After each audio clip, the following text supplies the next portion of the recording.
Lembro-me claramente do dia em que vi os Johnsons pela primeira vez. Era uma tarde sufocante de verão e eu estava aparando as sebes no meu quintal quando vi o Sr. Johnson sair da velha casa mal cuidada do outro lado da rua. Ele tinha um olhar assombrado, um homem carregado de segredos pesados demais para suportar. Como vizinhos dos Johnsons, minha família estava profundamente enraizada na comunidade unida do bairro. Morávamos em uma aconchegante casa de 2 andares na esquina da rua João Flores II, com nossa varanda frontal adornada por flores coloridas que floresciam sob o sol quente do verão. Meus pais, trabalhadores e de bom coração, eram pilares do bairro, sempre prontos para ajudar quem precisasse. Minha irmã mais nova, Emily, era uma alma alegre e curiosa, cujo riso iluminava o ambiente. Nossa casa era um refúgio, em meio aos sussurros de escuridão que cercavam a casa dos Johnsons, um lugar onde o amor e o calor prosperavam, em contraste com o silêncio sinistro que pairava sobre o bairro outrora vibrante.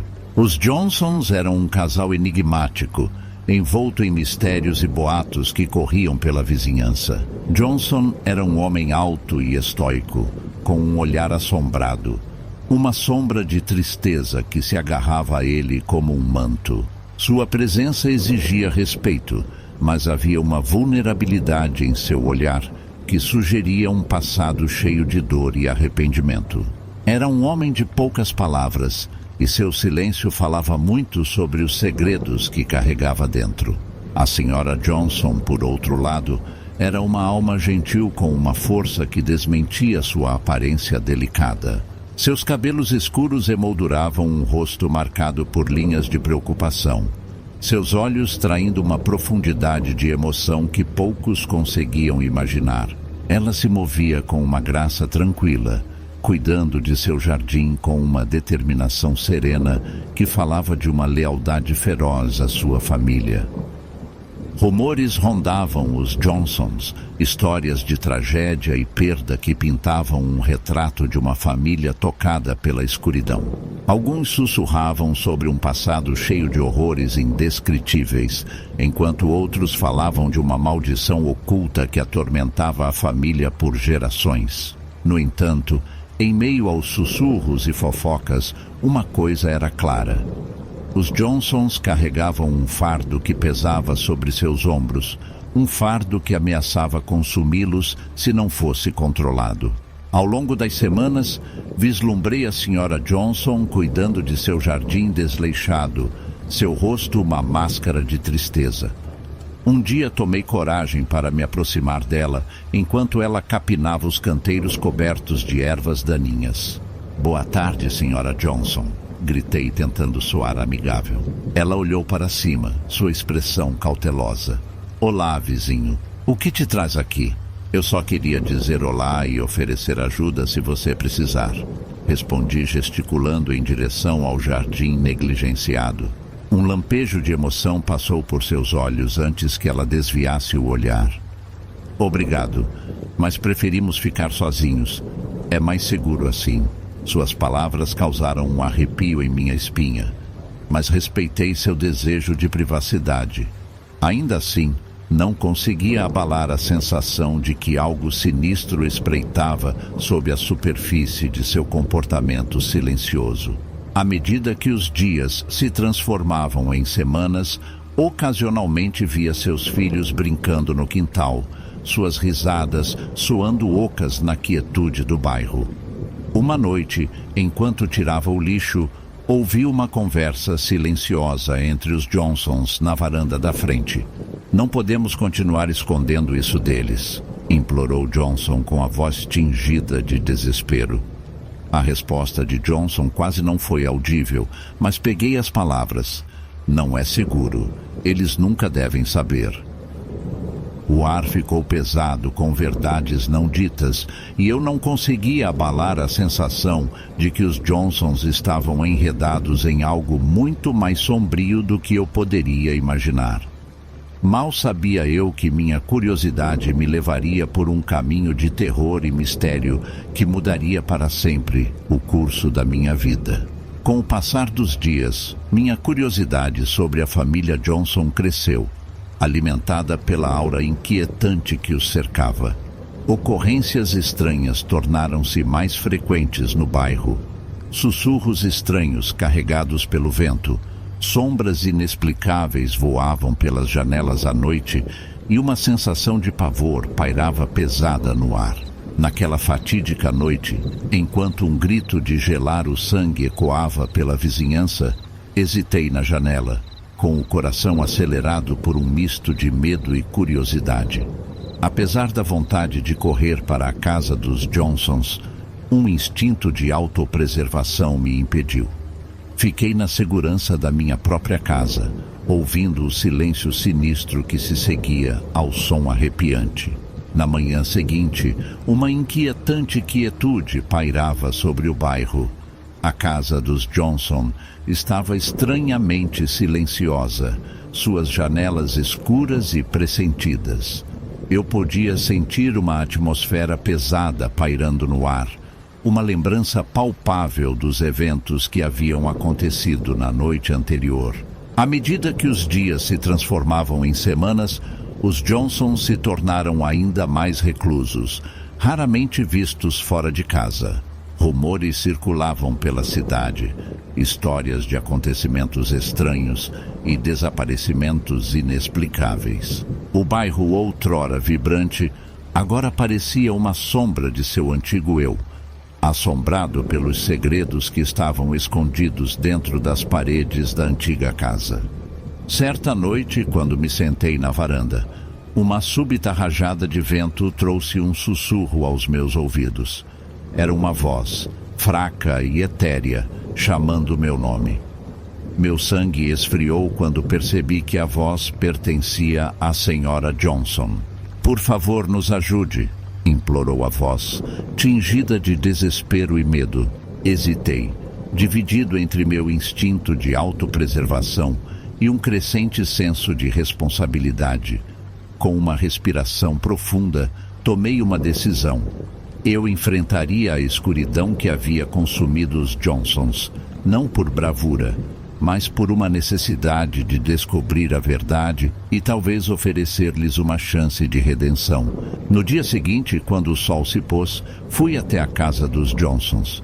O ar estava pesado com uma sensação de pressentimento quando me aproximei da porta da frente. Com a mão trêmula, bati. O som ecoando pelos corredores vazios da outrora movimentada casa.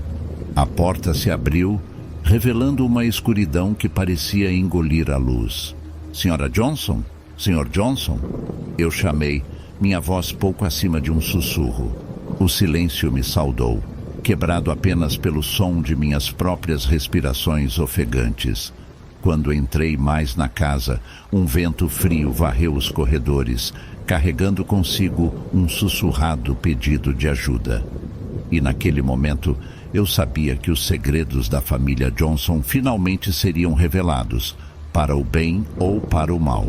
À medida que me aventurava mais na casa dos Johnsons, o ar ficava mais frio e uma sensação de mal-estar se instalava profundamente em meus ossos.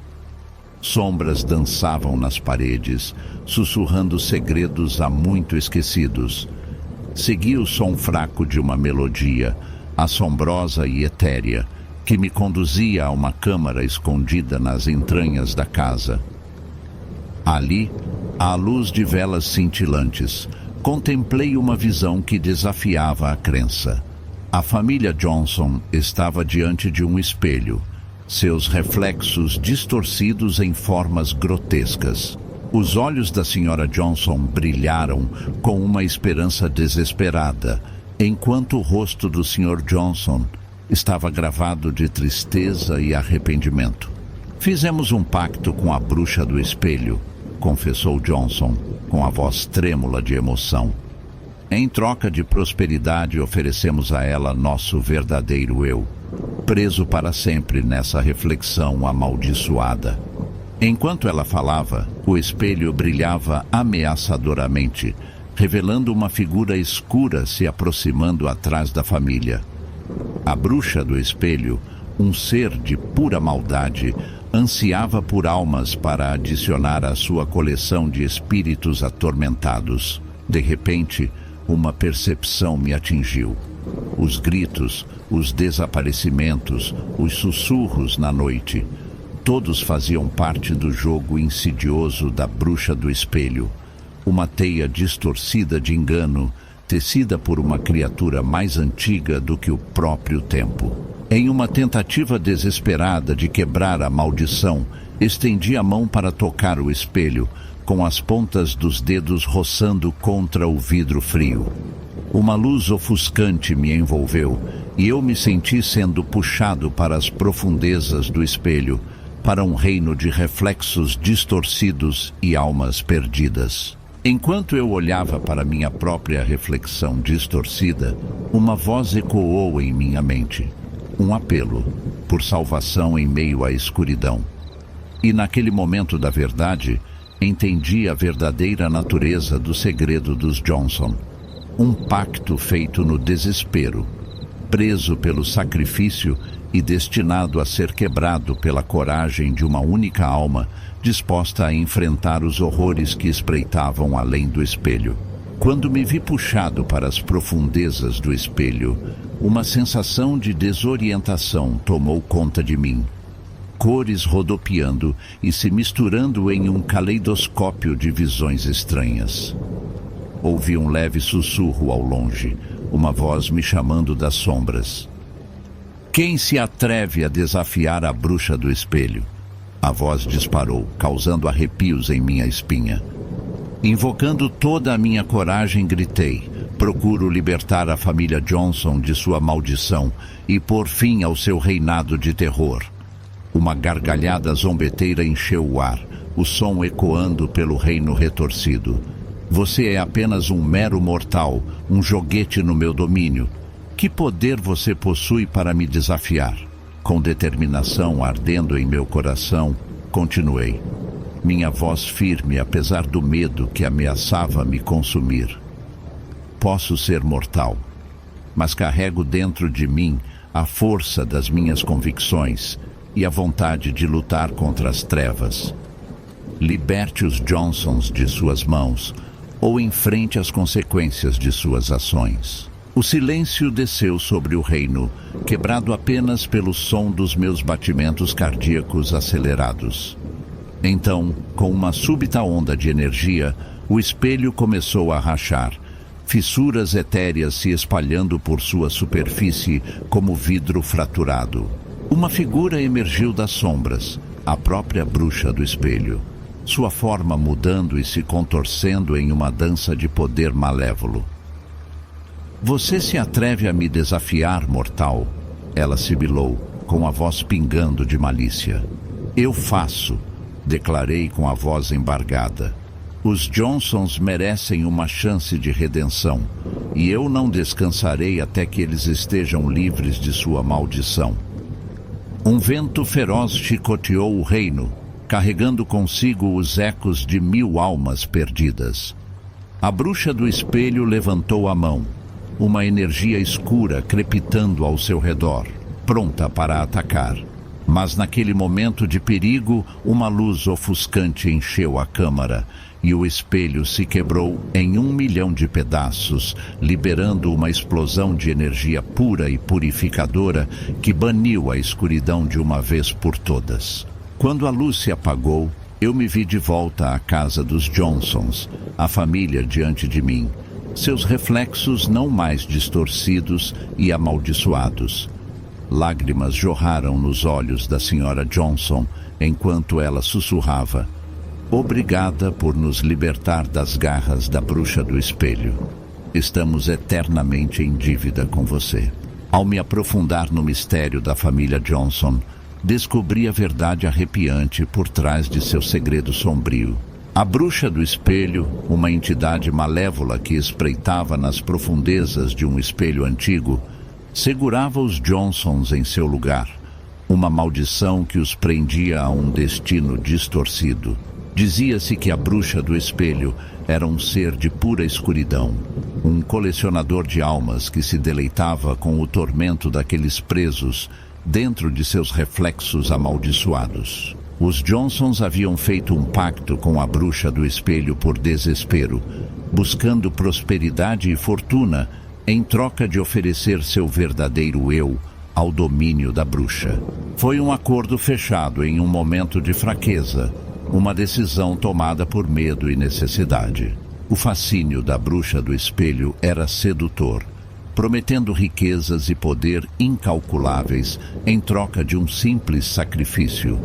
Sua própria essência, presa para sempre no reino distorcido do espelho. Ao juntar os fragmentos da história dos Johnsons, percebi a profundidade de seu sofrimento e o peso da maldição que os atormentara por tanto tempo. O pacto com a bruxa do espelho trouxe-lhes riqueza e sucesso temporários, mas a um custo terrível. Suas almas manchadas, seus reflexos distorcidos, seus verdadeiros eus perdidos para a escuridão. E naquele momento de revelação, entendi a verdadeira natureza do segredo dos Johnsons. Um conto de tragédia, sacrifício e uma tentativa desesperada de redenção. O controle da bruxa espelho sobre a família era inflexível, seu poder se estendendo além dos limites do espelho, lançando uma sombra sobre toda a vizinhança. Era uma batalha que testaria os limites da coragem e da resiliência. Um confronto que determinaria o destino não apenas dos Johnsons, mas de todos os que ousaram desafiar a escuridão que espreitava por dentro. E quando a primeira luz do amanhecer se abriu no horizonte, uma sensação de paz se instalou sobre a casa. As sombras do passado finalmente descansaram e o segredo dos Johnson foi revelado. Uma história de sacrifício, redenção e o poder duradouro da coragem diante das trevas. Todo mundo já ouviu falar da bruxa dos dedos do pé de uma forma ou de outra. Os nomes provavelmente variam de cidade para cidade, de país para país. A história é bem simples. Não pendure os pés no fundo da cama, ou eles serão devorados, cortados ou algo igualmente horrível. Cresci numa pequena vila, quilômetros de distância da cidade mais próxima. Tínhamos uma escola, lojas e mercados locais, um posto médico, nenhum hospital e um boteco. Quilômetros de florestas cercavam nossa vila situada entre duas altas colinas e um vasto lago, muito ideal e lindamente pitoresco. De vez em quando passavam por ali alguns caminhantes experientes, mas além disso estávamos escondidos do resto do mundo. A maioria das pessoas eram idosas. As famílias mais jovens muitas vezes voltavam para a vila para criar filhos, e quando se tornavam adultos, eles se mudavam para seguir uma carreira. Poucas pessoas ficavam durante seu auge. Meus pais fizeram o mesmo. Minha mãe se mudou para dar aulas no exterior, onde conheceu meu pai, e voltaram para cá para ter eu e minha irmã. Fiz o mesmo quando cresci. Não acontecia muita coisa na vila. Havia muita fofoca circulando entre os vizinhos, mas isso é esperado. A maioria das pessoas se dava bem e se convidava para churrascos e fogueiras. Uma coisa em que todos concordaram, no entanto, foi a bruxa dos dedos do pé. A vila acreditava que a terra era a culpada. Descansando entre as florestas, nosso pequeno pedaço de terra levou ao esconderijo perfeito para uma bruxa há muitos anos. Algumas pessoas especularam que seus ossos estavam enterrados no fundo de nossas casas. Outros pensaram que ela amaldiçoou a vila para ter certeza de que ela sempre voltaria. Aconteça o que acontecesse, eles acreditavam que ela ainda estava lá. Conta a história que a bruxa dos dedos do pé dormia ou vivia debaixo da sua cama. Durante a noite, ela esperava que você deixasse um pé pendurado para fora da cama. Rastejava, mordia 1 ou 2 dedos e voltava a se esconder. As histórias variavam dependendo de com quem você falava, cada uma com seus próprios furos de enredo e novos detalhes sangrentos. Eu não sei se eu acreditava na bruxa dos dedos do pé antes daquela noite. Eu provavelmente tinha apenas 10 anos. Então, por que toda a minha família e a maioria das pessoas que eu conhecia tinham todos os dedos dos pés? Bem, estávamos preparados. Cada cama de cada casa tinha postes, uma rede ou cortina enrolada ao redor da cama e, como precaução extra, enfiada embaixo do colchão. Foi o que meus pais fizeram de qualquer maneira. Aposto que cada casa tinha seu próprio método para mantê-la afastada. A única vez que a bruxa foi mencionada entre os vizinhos foi em uma daquelas noites ao redor da fogueira, histórias em sussurros silenciosos. Outra, e às vezes que mais me lembro, foi quando eu estava enfiada na cama e meus pais beijaram minha cabeça dizendo: "Boa noite, não deixe a bruxa morder." Esquisito? Provavelmente. Eu era uma criança, então parecia muito normal para mim. Enfim, acho que não perdi muito sono com isso. Não havia muitas casas vazias na vila, mas havia algumas que precisavam urgentemente de cuidados e atenção, apodrecendo no chão. Um dia, no entanto, uma van parou. Uma grande van branca, nova demais e intocada para estar aqui, onde tudo era lama e galochas. Homens de macacão começaram a puxar escadas e tintas, montando betoneiras e carregando enormes painéis de madeira. Lembro-me de minha mãe franzindo as cortinas do nosso quarto da frente e acenando para meu pai. O telefone tocou enquanto todos os vizinhos faziam o mesmo. Naquela noite, organizamos uma fogueira e a conversa foi apenas sobre os potenciais novos vizinhos. Eu não lembro exatamente o que foi dito, só muita coisa sobre como eles não podiam comprar, devia ter havido alguma lei para impedi-los, ir ao conselho, esse tipo de coisa. Lembro-me de esperar que tivessem filhos, de preferência da minha idade, e estava bastante animado. Meses se passaram. Minha vila lutou até onde pôde, mas logo os novos vizinhos se mudaram para sua nova bela casa, que se destacava quilômetros das outras com sua cerca de piquete e roseiras. Eu não sei muito sobre o que aconteceu a seguir. Minha vila era amigável e fizemos o nosso melhor para receber nossos novos vizinhos. Não havia nada que eles pudessem fazer agora que tinham se mudado, eu acho. A família se juntou a nós em passeios e reuniões. Eles tinham 2 filhos, um da minha idade e outro mais velho, que minha irmã seguia como uma ovelha perdida, mexendo nos cabelos e rindo muito alto. Eu ficava atrás dele quando ela estava lá, fazendo caretas para que ela ficasse vermelha de vergonha, as coisas geralmente irritantes de irmão. Tudo parecia bem por algumas semanas. Eles se mudaram no auge do inverno. Edredons de penas de pato e cobertores aquecidos eram uma obrigação, e eles reclamavam muito do frio e da falta de acesso rodoviário na neve. Sim, eles estavam praticamente presos. Estávamos acostumados, mas eles obviamente não esperavam por isso. Os moradores contaram-lhe sobre as lendas em torno da bruxa. Ouvi meu pai dizer à minha mãe que tiveram uma conversa sobre isso no bar, e minha mãe mencionou quando a mãe dos vizinhos veio tomar café. Os vizinhos também contaram sobre isso nas nossas fogueiras. Cada vez que contávamos, eles riam. A mãe disse ao menino para não se preocupar, pois eram apenas histórias. Isso fez com que um dos aldeões mais velhos ficasse bravo. Ele disse a ela para não descartar essas lendas e insistiu que eles precisavam respeitar os mais velhos da terra se quisessem fazer parte da nossa comunidade. Algo assim. Não me lembro de muita coisa, mas lembro-me da tensão quando todos se despediram de madrugada. Devem ter pensado que éramos loucos. O menino e seu irmão mais velho perguntaram a mim e a minha irmã uma noite sobre a bruxa. Não, nunca a tínhamos visto, sim. Tínhamos todos os dedos dos pés, sim. Dormíamos com cortinas na cama como realeza. Não. Não tínhamos provas a não ser um velho que tinha 2 dedos em um pé. Eles não pareciam impressionados com nossas respostas, mas continuaram a se irritar. Eu não sabia o que dizer a eles.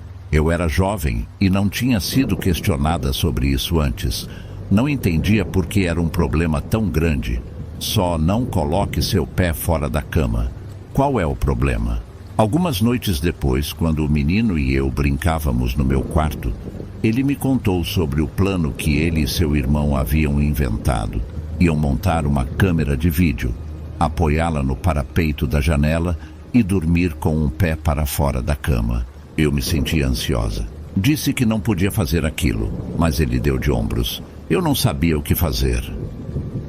Depois que ele saiu, fiz a coisa mais nobre e contei para minha mãe. Ela franziu a testa, torceu o nariz e me perguntou se os 2 iam fazer isso. Que pergunta estranha, eu pensei. Sim, respondi. Ela sorriu e disse: tudo bem, a bruxa só vem quando você está sozinho. E voltou a lavar a louça. O menino mal podia esperar para me mostrar os dedos dos pés e me dizer que era um sobrevivente na manhã seguinte. Seu irmão mais velho apenas revirou os olhos e disse que ele não era um sobrevivente porque não havia nada do que sobreviver, não era real. Dei de ombros e voltei ao que estava brincando quando minha irmã entrou na sala. Isso não vai acontecer quando outra pessoa estiver lá. Ela se inclinou na moldura da porta. Eu fiz uma careta para ela. O irmão mais velho riu. Claro que não. Devia saber. Depois que eles saíram, perguntei o que ela achava que estava fazendo. Aparentemente, ele merecia. Ela não acrescentou contexto e saiu. Não mexa com meus meninos irmãos. No dia seguinte, estávamos todos acordados aos gritos e portas batendo. Minha mãe desceu correndo escadas com seu vestido seguido por meu pai, puxando seus chinelos. Eles abriram a porta da frente e foram recebidos com minha nova amiga mãe, correndo segurando a cabeça, e o pai atrás, carregando seu filho mais velho. O sangue se acumulava sempre que ele ficava parado, manchando a neve branca com o gloop vermelho que jorrava dele. Uma sensação doentia surgiu no buraco do meu estômago. Olhei para o pano pingando amarrado ao redor dele. Eu não pensei muito sobre por que ele estava machucado na época. Foi tudo um pouco confuso. O pai entrou em ação e correu para acordar o médico e ajudou a levar o menino para a cirurgia. Mamãe jogou eu e o filho do vizinho na nossa casa e fechamos a porta. Sentamos ali no tapete, com o rosto pálido e vago. Foi então que senti o pavor avassalador do que poderia ter acontecido com ele. Foi ela? Perguntei. Ele assentiu. Pensei em quanto sangue havia. Eu não sabia que um dedo do pé poderia sangrar assim. Ela pegou a perna dele. O menino interrompeu, absorto em seus pensamentos. Até o joelho. Ele não chorou, mal se mexeu. Depois, olhou para mim. O que é isso? Perguntei. Ele pegou o casaco e puxou uma câmera de vídeo, tão grande nele que não sei como ele escondeu. Preciso vê-la. Ele começou a abrir a câmera. Não, eu disse, pegando nela. Você já viu o suficiente. O garoto pegou de volta e nós brigamos. Não, ele gritou. Precisamos saber. Isso não pode continuar. Podemos pará-la. Meu cérebro infantil heróico ficou chocado demais para discutir. O menino parecia quase animal. Acenei com a cabeça silenciosamente enquanto ele abria a câmera e apertava o play. Pulamos algumas horas de filmagem. Primeiro foi um monte dele se virando, sentando, conferindo a cama. Depois parou. Ele obviamente havia adormecido. Cerca de 1 hora depois, vimos algo. Pare por aí. Rebobinar. O garoto parou, rebobinou e apertou o play. Algo se movia lentamente sob a moldura da cama, uma espécie de raspagem de um lado do quadro ao outro. Depois de 1 minuto, a coisa começou a enfiar a grande estrutura de madeira da cama. Esticava-se. Era uma mão. dedos grotescamente dobrados em ângulos não naturais, longos demais para funcionar corretamente, contorcendo-se e torcendo-se em diferentes direções, um braço ao lado, ossudo e dobrado. Outro braço idêntico ao primeiro cresceu debaixo da cama. Ambos os braços se esticaram para os lados da cama de casal, segurando os postes. Quando no lugar a coisa se ergueu, uma cabeça surgiu em seguida, ossos pontiagudos da bochecha e olhos negros afundados. A cabeça se virou completamente, avaliando o ambiente em movimentos estalados e não naturais. Eu estava com muito medo para não olhar. Estava congelada, assim como meu amigo ao meu lado. Não sei o que esperávamos no nosso momento de choque e confusão, mas não foi isso. Os braços gigantescos permitiam que ela retirasse o corpo de debaixo da escuridão. O corpo que emergiu era longo e pálido. Não havia pernas. O corpo era quase como uma cobra, mas com pele humana. A cabeça foi lentamente até o irmão que ainda dormia, sem se mexer. A bruxa começou a abrir a boca. A cabeça estalou para trás, balançando de um lado para o outro. Ela abriu a mandíbula para soltar uma língua longa. Todo o seu corpo parecia tão antinatural e desconfortável, como se ela não tivesse controle dos movimentos desajeitados. Ela abaixou a cabeça, parecendo pesada demais para se manter ereta, para o lado, e se deslocou em direção ao pé dele. O ângulo da cabeça dela dificultava ver o que estava acontecendo, mas sabíamos. Passou-se 1 minuto até que houve uma mordida. Ele não acordou. Ela se moveu e a mordida veio novamente, mas ele dormiu. A cabeça dela estalou para o outro lado, para que pudéssemos ver mais do que estava acontecendo. Sua boca estava tão aberta que seus olhos estavam voltados para o teto, enquanto sua mandíbula, desarticulada, repousava sobre a cama. Isso aconteceu mais 2 vezes até que ele se contorceu. Congelou por 1 segundo. Ele se moveu novamente. Sua sobrancelha franziu e uma lágrima escorreu por seu rosto. Em um instante, como quando você solta um balão, a coisa bateu de volta, batendo na armação da cama, na penteadeira e saltando para trás do conjunto de desenhos, como se estivesse sendo sugada por baixo. Não foi segundos depois que ele começou a gritar, levantando seu coto ensanguentado da cama, sangue jorrando por toda parte, e sua mãe explodindo, tapando a boca em horror. Enquanto olhava, tinha certeza de que ainda podia ver um dedo longo e enrolado, escondido sob a cama.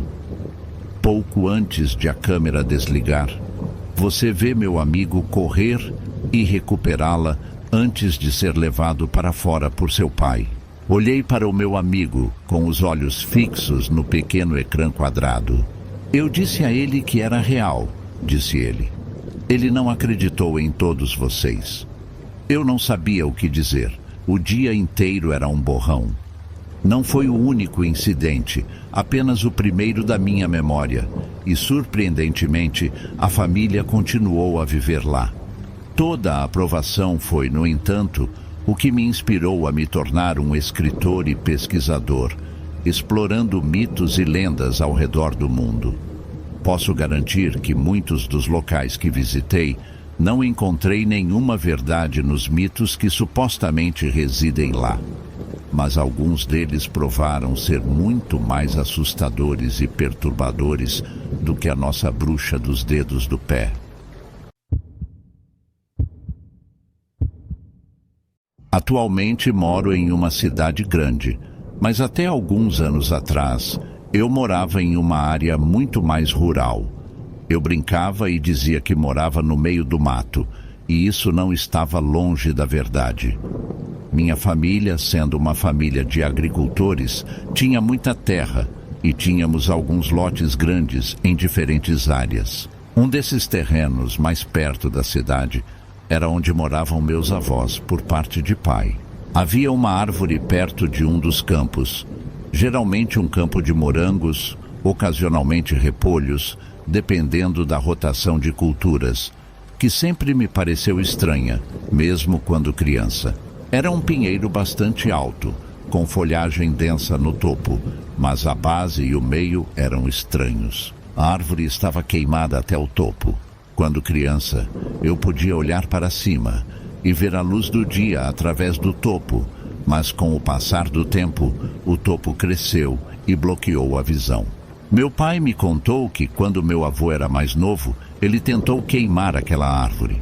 A árvore sobreviveu e desde então meu avô insistiu que a árvore não fosse cortada ou destruída. Não foram feitas mais tentativas.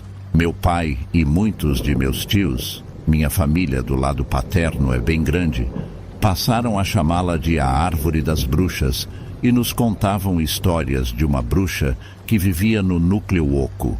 É claro que quando crianças éramos céticos. Parecia que tudo o que era assustador ou sobrenatural para a geração dos nossos pais podia ser atribuído a bruxas.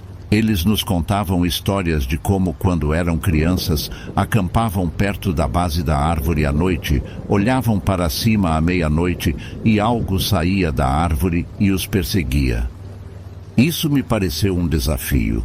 Não consegui convencer meu irmão a ir comigo.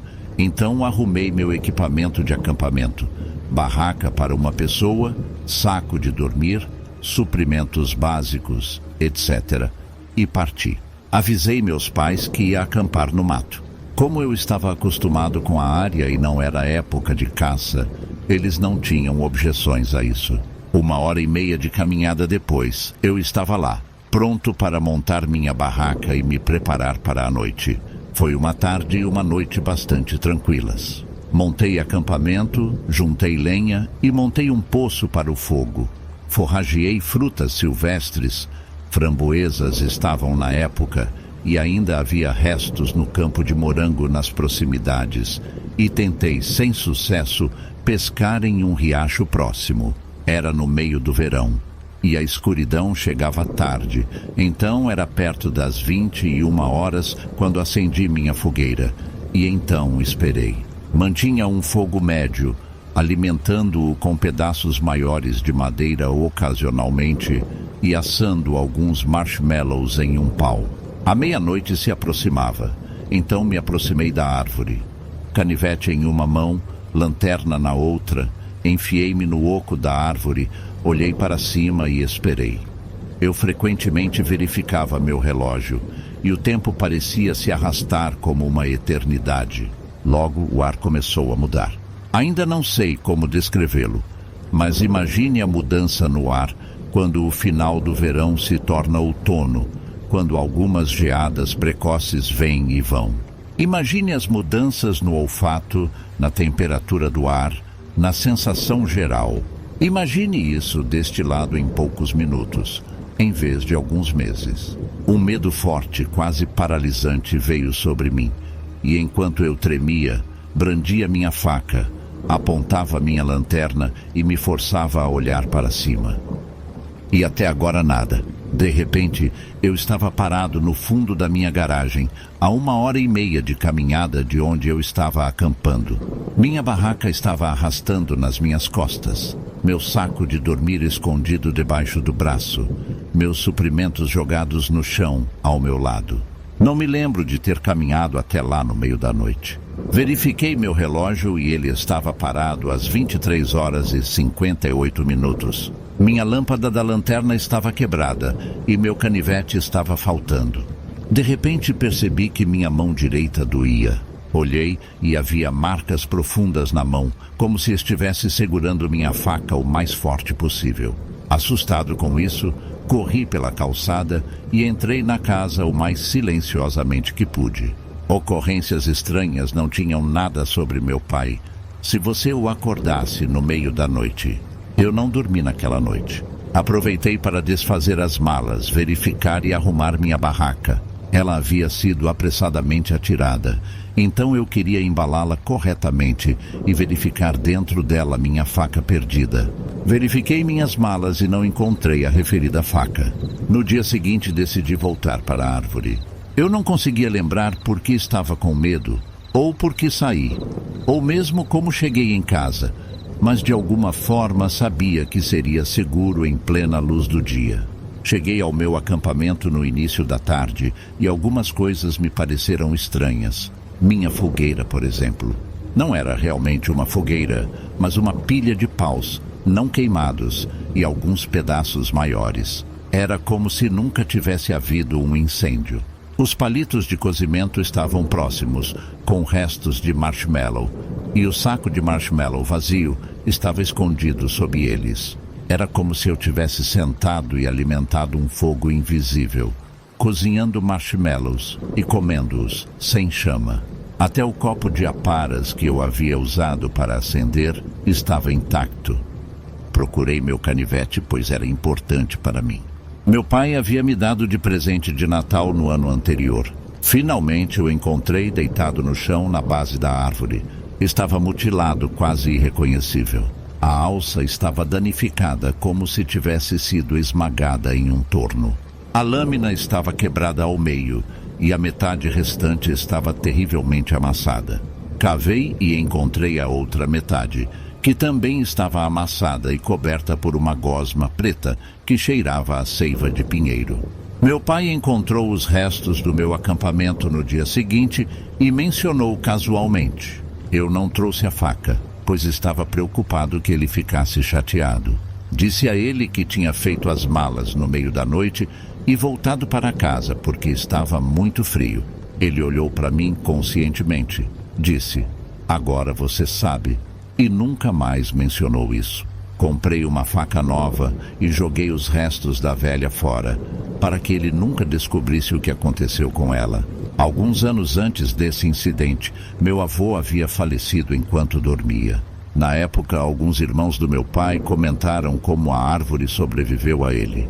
Achei irônico que uma árvore que ele tentou incendiar quando criança sobrevivesse a ele. O que foi mais estranho foi a leitura do seu testamento. Um trecho dizia que a árvore nunca deve ser removida, queimada, cortada ou de qualquer forma danificada. Lembro-me de meu pai e seus irmãos aceitarem isso como um pedido perfeitamente normal e razoável. Mais recentemente, provavelmente há 5 ou 6 anos, eu estava conversando com meu tio quando o assunto da árvore surgiu e as lembranças daquela viagem de acampamento voltaram. Perguntei-lhe se ele e seus irmãos já haviam acampado debaixo da árvore novamente. Ele me disse que não fazia sentido, pois era um péssimo lugar para acampar. Perguntei-lhe então se havia algo que ele sabia que faria uma pessoa pensar que havia feito uma fogueira, mas não deixasse vestígios de chamas no dia seguinte.